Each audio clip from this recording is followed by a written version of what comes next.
हा तसा या ईमेल प्रमाणे फ्लाइट प्लॅन आहे, पण आम्हाला जे कळालंय तसा ऑफिशियली त्यांनी DGCA सांगितलं नव्हतं त्यांचा फ्लाइट प्लॅन काय, कारण त्याच्यामध्ये विषय एवढाच आहे की ते परत पुण्याला तर ते लँड करू शकत नाही, का पर्यायी एअरपोर्ट द्यावं लागतं. ते पुणे देऊ शकत नाही कारण का तिथं डिफेन्सचं फ्लाइंग सकाळी होतं.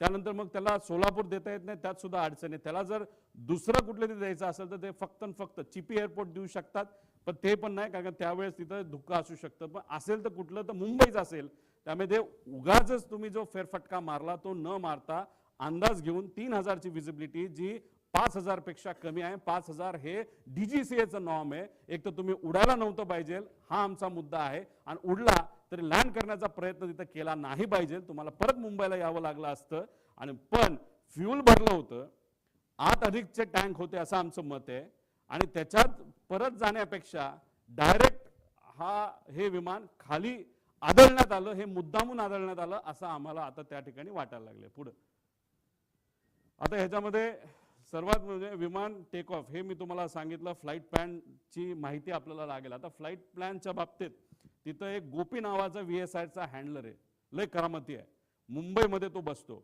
आता हे काय करतात, फ्लाईट प्लॅन हे मॅन्युपुलेट करू शकतात. हा जो इन्व्हेस्टिगेशनला उशीर चाललाय ना, त्याचा पुढे जाऊन मी पुरावे देणार आहे ना, त्याच्या शेवटच्या बाजूला तर खूप वेगळे पुरावे त्याच्यामध्ये आहे. तर त्याच्यामध्ये मुद्दामून कागदपत्र बनवण्याचं काम हे VSR कडनं सुरू आहे असं आमचं तिथं मत आहे. आणि याच्यामध्ये जर तुम्हाला डॉक्युमेंटेशन बघायचं असेल, इन्व्हेस्टिगेशन एजन्सीला सांगायचे ईमेलचे पुरावे तिथं बघितले पाहिजे, कारण हेड ऑफिस दिल्लीला आहे. दिल्लीवरनं फ्लाईट प्लॅन हा खाली या गोपीकडे आला असावा, गोपीने ते प्रिंट केला असावा, त्याच्यावर सह्या घेतल्या असाव्या. त्यामुळे फ्लाईट प्लॅन आणि हे सगळे डॉक्युमेंट आहेत, हे कागदी डॉक्युमेंट न घेता CCTVच्या खाली केलेले त्या तारखेचा CCTV असणारे, नाही तर ईमेलचं प्रूफ त्याच्यामध्ये बघा. हे जे कागदपत्र आता ते सगळे मॅन्युपुलेट करतील एका खोलीमध्ये बसून, कृपा करून कागदाला कागद जोडण्याचा प्रयत्न त्या ठिकाणी फक्त करण्यासाठी करू नका. डिजिटल प्रूफ आम्हाला पाहिजे, ही मागणी आमच्या महाराष्ट्रातल्या लोकांची आहे. पुढे आता ब्लॅक बॉक्स.